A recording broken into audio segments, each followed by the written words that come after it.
Tina. I'm Ross. And today we're going to be trying Anchor's Fish and Chips in Roseville. So this will be the first time we have tried it. We've driven past it many times, but we're going to give it a try.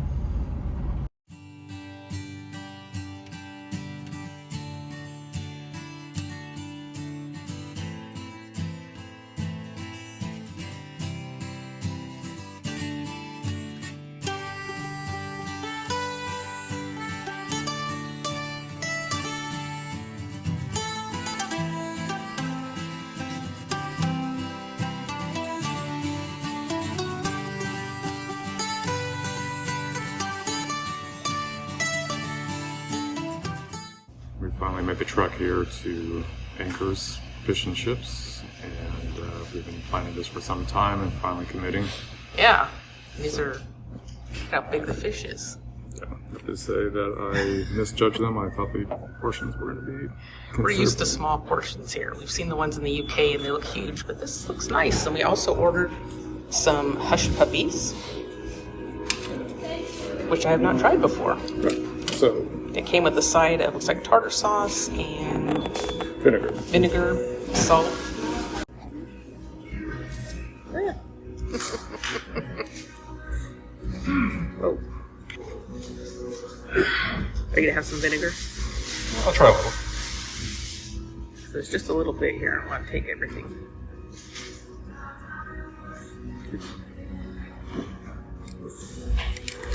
Okay, you're going in. Going in. I don't see. We just have a fork. I don't have a knife, so.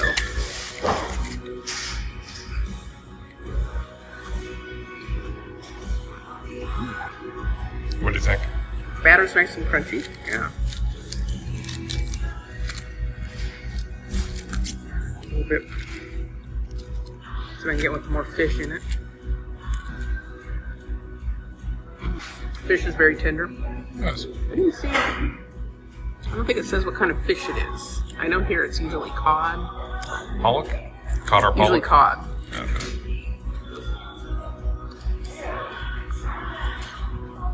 Kind of your typical, what you'd find in American French fries. Of course, every time it's served with fish, it's fish and chips. Right. Okay, but big question, Tina. I'm focusing on the hush puppies. Are you going to be brave enough to try one? Oh. Step it. I'm not sure if we're supposed to dip these in something. They did give us the ketchup. Tell you what. What do you think? What do you think? The first time you tried them? Yeah, it's kind of tasty actually. Kind of crunchy on the outside, soft on the inside. Looks like maybe there's some spices in there. I'm trying to remember what our hush puppies made of. Do you remember? I thought it was cornmeal batter. That makes sense, yeah. Outside is very crunchy. It is, yeah. You're going to try some of the tartar sauce. I am. The fish is light and flaky. The batter is nice and crispy, crunchy on the outside. Goes nicely with the sauce. And try a little bit of this vinegar. I don't know, like portion control here. They don't leave bottles of ketchup or vinegar. Or vinegar, yeah. So I apologize if I took too much. that's good. I think I'm usually more of a vinegar person than you are. You try one of those hush puppies? I will try them on the hush puppies. They'll be lying closest to me. It's very hard, crunchy Yeah. exterior outside. So, again, here's the inside. So, okay, forgive my fingers. I'm just going to.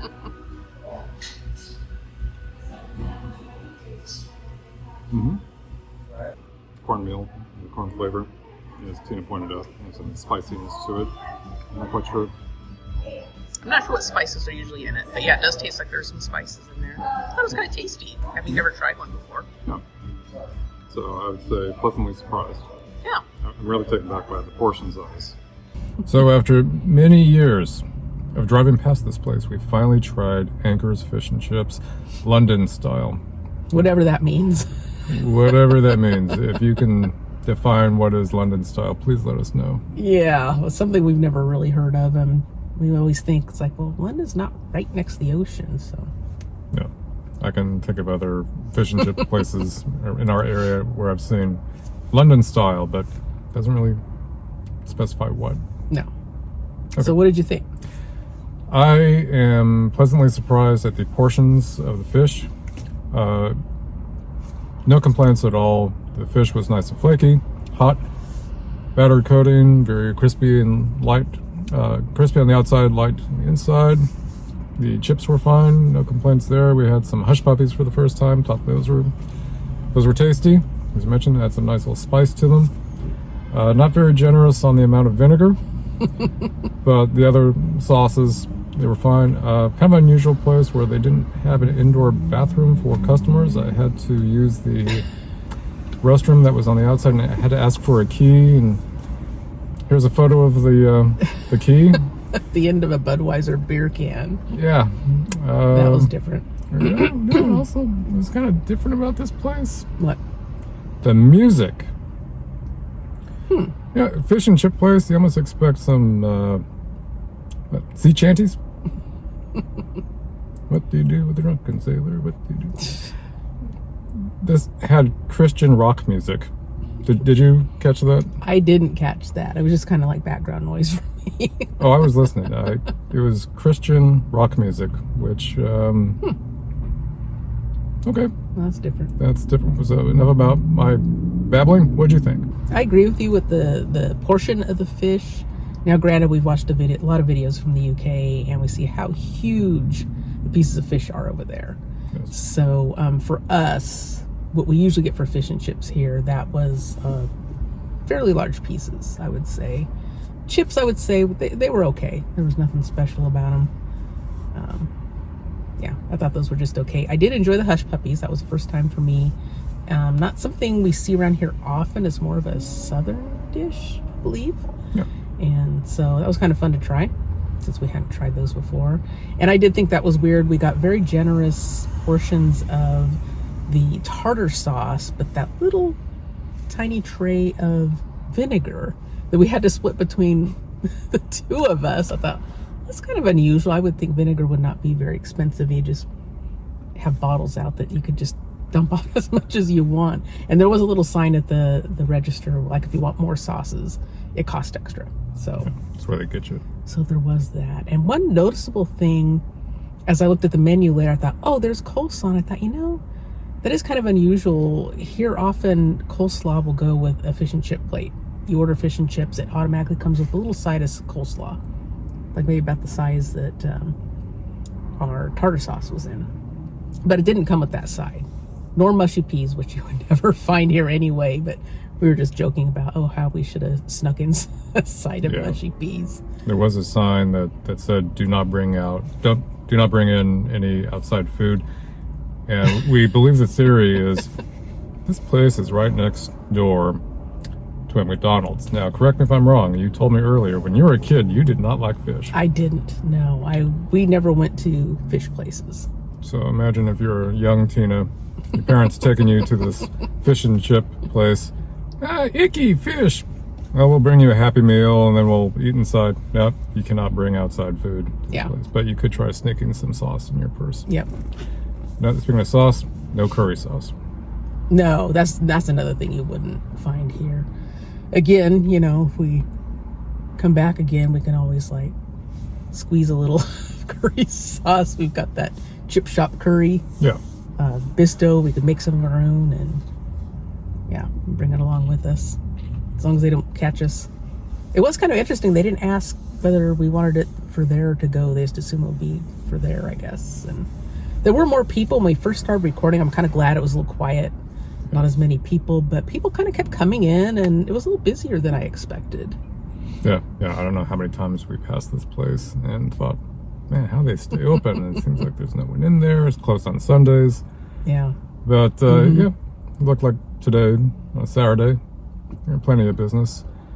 I just made that connection. You said they're playing Christian rock and they're closed on Sunday, so there might be something there. How about that? Yeah. Yeah. But otherwise, we were pleasantly surprised. I think we'd go back and give it a try because I don't think we have a lot of just plain, like a fish and chip place. I mean, you have restaurants that serve fish and chips. That's pretty common, but to have a standalone fish and chip is a bit unusual here. Not unusual necessarily for the U.S., but I feel like in our city, I haven't seen that many of them. I can only think of a couple. Yeah. But it was just too much food. It was too much food. Yeah, I think we ended up, I forgot to mention, I believe we asked for the 2-piece. I think she did give us the 3-piece and charged us for it because for those 3-piece fish and chips, the hush puppies, and 2 drinks, it was about $38. So, yeah, once I saw the total, I thought, I think that is the 3-piece because it should have been a little cheaper, I think, if we got the 2-piece. Yeah, and not all the pieces were about the same size. 2 were good size, and there was one that was maybe half size. Yeah. Yeah. Well played. Yeah. Very filling. I'm amazed that we finished it all. Yeah, we're overly full now, especially since I would have normally ordered the hush puppies, but I was just so curious to try them. Yeah. Nice variety. Seems like we had a nice variety of fish, chicken, as far as like side dishes. Like you're talking about, the mushrooms. You get mushrooms, asparagus. I assume they'd be fried because, yeah, you'd see fried asparagus, zucchini. They had jalapeno poppers, so lots of stuff that you could deep fry. Cheese and sticks. yeah, and the variety of fish too. The prawns, shrimp, calamari, oysters. They did serve clam chowder, which I do love clam chowder. I'm kind of curious what their clam chowder is like. No, but not only that, Tina, they have imported and domestic wine and beer. Yeah, I was amazed you could get a glass of wine there. Me too. Oh, that's interesting. If you saw, I didn't get much of the interior, but it definitely looks like it's been around for a while and not updated. So not really something you'd think, let's pull out a nice romantic glass of wine or fish and chips. But you can't really complain about the food. yeah. And the service, well, I would say it was, they're pretty prompt. They're friendly and brought our food out. Yeah, I wouldn't say we waited, it would seem like an unreasonable period of time, but the interior looks like the fish and chip time forgot.